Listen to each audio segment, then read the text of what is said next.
સરદાર સરોવર નર્મદા ડેમની સપાટીમાં વધારો થયો છે। વિગતો મળી રહી છે। સરદાર સરોવર નર્મદા ડેમની સપાટીમાં વધારો થયો છે અને કુલ 135.26 મીટર પર સપાટી પહોંચી છે, ત્યારે ડેમમાં 3.37 લાખ ક્યુસેક પાણીની આવક થઈ છે।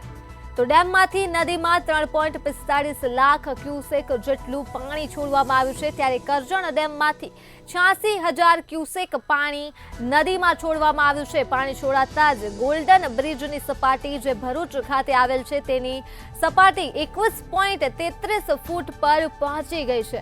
તો માહિતી મળી રહી છે ભરૂચથી, જ્યાં ગોલ્ડન બ્રિજની સપાટી 21.33 ફૂટ પર પહોંચી છે અને સરદાર સરોવર નર્મદા ડેમની સપાટીમાં વધારો થવાના કારણે ડેમમાંથી પાણી છોડવામાં આવ્યું છે, ત્યારે ડેમની સપાટી હાલ 135.26 મીટર પર પહોંચી છે અને ડેમમાં 3.37 લાખ ક્યુસેક પાણીની આવક થતાં જ ડેમમાંથી નદીમાં 3.45 લાખ ક્યુસેક પાણી છોડવામાં આવ્યું છે। આ ઉપરાંત કરજણ ડેમમાંથી 86,000 ક્યુસેક પાણી નદીમાં છોડવામાં આવ્યું છે, જેના પગલે ગોલ્ડન બ્રિજની સપાટી 21.33 ફૂટ ઉપર પહોંચી ગઈ છે।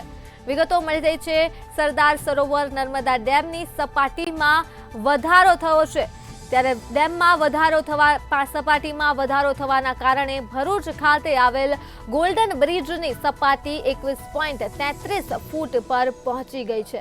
તો માહિતી મળી રહી છે ડેમમાં 3.37 લાખ ક્યુસેક પાણીની આવક થઈ છે અને ડેમમાંથી નદીમાં 3.45 લાખ ક્યુસેક પાણી છોડવામાં આવ્યું છે, ત્યારે કરજણ ડેમમાંથી 86,000 ક્યુસેક પાણી નદીમાં છોડવામાં આવ્યું છે।